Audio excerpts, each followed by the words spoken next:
అక్క మీకు దొండకాయ కర్రీ ఎలా ప్రిపేర్ చేయాలనో చెప్పేస్తున్నాను.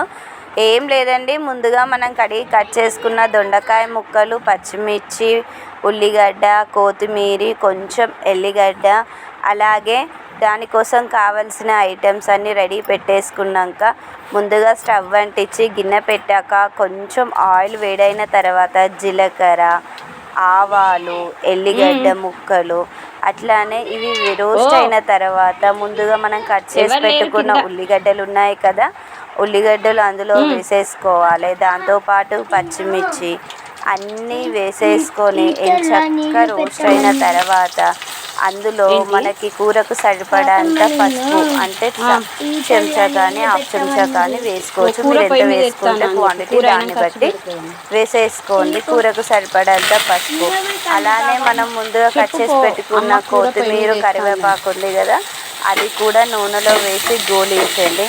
అంతేకాకుండా మనం పల్లీలను కూడా పక్కకు పెట్టేసుకున్నాం కదా దొండకాయలో వేసి ఫ్రై చేసుకోవడానికి.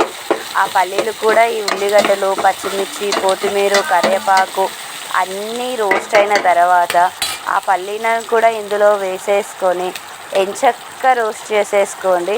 రోస్ట్ చేసుకుంటే టేస్ట్ అయితే చాలా బాగుంటుంది. అంతేకాకుండా పసుపుతో పాటు కొంచెం ధనియాల పొడి కూడా పోపులో వేసుకుంటే టేస్ట్ చాలా బాగుంటుంది. ఇవన్నీ కలిపేసి రోస్ట్ చేసిన తర్వాత మనం ముందుగా కట్ చేసి పెట్టుకున్నాం కదా, ఏంటి అనుకుంటున్నారు, దొండకాయలండి. ఆ దొండకాయ ముక్కల్ని ఇవి రోస్ట్ అయిన తర్వాత ఇందులో వేసేసుకొని ఎంచక్క నూనెలో గోలనియాలి. గోలినాక మంచిగా రెడ్డిష్ కలర్ వస్తాయి దొండకాయలు. అలా వచ్చే వరకు గోలనియాలి. అంటే అవి గోలాలంటే మనం ఏం చేయాలి, ఫస్ట్ ఇవన్నీ రోస్ట్ అయిన తర్వాత దొండకాయలు వేస్తాం కదా, దొండకాయ ముక్కలు వేసి గోలిన తర్వాత మంచిగా ఒక 10 మినిట్స్ దాని మీద మూత పెట్టి బాగా ఉడకనియాలి. ఎందుకంటే ఉడుకుతూనే కదా టేస్ట్ వస్తుంది. ఉడకకపోతే పచ్చి పచ్చిగా ఉంటుంది, తిందామన్నా తినబుద్ధి కాదు. అందుకోసమనే నేనైతే చాలాసేపు నూనెలో మంచిగా ఉడకనిచ్చాను. ఉడికితే టేస్ట్ చాలా బాగుంటుంది కదా ఫ్రెండ్స్. అందుకే నూనెలో బాగా గోలిచ్చాను. చూసారా ఎలా గోలుతూ ఉన్నాయో. మంచిగా చిన్నగా పెట్టేసుకొని స్టవ్ మంచిగా వీటిని నూనెలో బాగా మగ్గనియాలి. మగ్గినాయి అనుకో మనకు కొంచెం బ్రౌన్ కలర్ వస్తాయి. వచ్చిన తర్వాత మీకు ఎలా నచ్చితే అలా మీరు కొంచెం కారం తింటే కొంచెం వేసుకోండి, చాలా కారం తింటే చాలా వేసుకోండి. అది మీ క్వాంటిటీని బట్టి మీరు వేసేసుకోండి. నేనైతే ఒక స్పూన్నర అయితే కారపొడి వేస్తున్నాను. అంతేకాకుండా రుచికి సరిపడంత ఉప్పు కూడా వేసేసుకొని ఎంచక్క కలిపేసుకుంటున్నాను. కలిపేసి ఒక 10 మినిట్స్ మనము బాగా మంచిగా మూత పెట్టేసి ఉంచినాం అనుకోండి, కూర అయితే టేస్ట్ చాలా బాగుంటుంది. నేనైతే ఊరికే మా మమ్మీ నన్ను తిట్టేది, కూర వండరాదు మాడకూడదు, ఇట్లా చేస్తావు అట్లా చేస్తావు అని. అన్నందుకైనా నేర్చుకోవాలని అయితే ట్రై చేశానండి. ఫస్ట్ అయితే సక్సెస్ కాలేదు. చిన్నగా ట్రై చేస్తూ ఉంటే సూపర్గా ఉంటున్నాయి టేస్ట్ కర్రీస్ అయితే.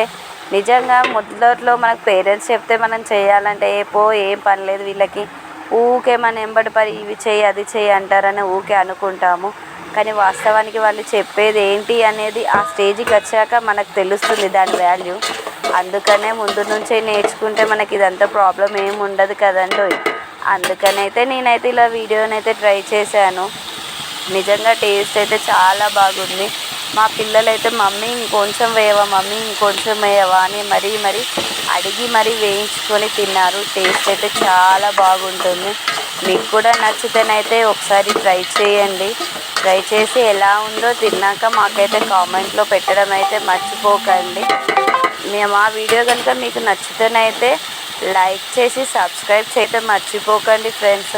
సబ్స్క్రైబ్ అయినైతే అంటున్నాం కానీ ఎవ్వరు సబ్స్క్రైబ్ చేసుకోవట్లేదు. కొంతమంది మాత్రమే సబ్స్క్రైబ్ చేస్తున్నారు. నా వీడియోలో కొంచెం వాయిస్ కొంచెం అటు ఇటు అయినా కూడా ఏమనుకోకండి. ఎందుకంటే ఈ ప్రిపేర్ చేసుకుంటూ మనం వీడియో తీస్తూ ఉంటాం కదా, అప్పుడప్పుడు కొన్ని మిస్టేక్స్ పోతూ ఉంటాయి. అవన్నీ ఏం పట్టించుకోకండి. కర్రీ అయితే ట్రై చేయండి. ట్రై చేసి మా వీడియో కనుక మీకు నచ్చితేనైతే లైక్ చేసి సబ్స్క్రైబ్ చేయడం అయితే మర్చిపోకండి ఫ్రెండ్స్. దొండకాయ కర్రీకి అయిపోయాక లాస్ట్కు కాస్తంత ధనియాల పొడి వేసుకోండి. టేస్ట్ అయితే చాలా చాలా బాగుంటుంది.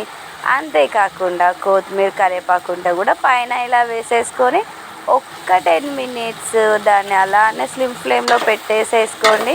కర్రీ అయితే చాలా బాగుంటుంది. ఎలా ఉందో మాత్రం చెప్పడం మర్చిపోకండి. ఏంటి ఇది కర్రీ చెప్పంటే ఇంత సొల్లు పెడుతుందని అయితే అనుకోకండి. Thank you my friends. Bye. See you.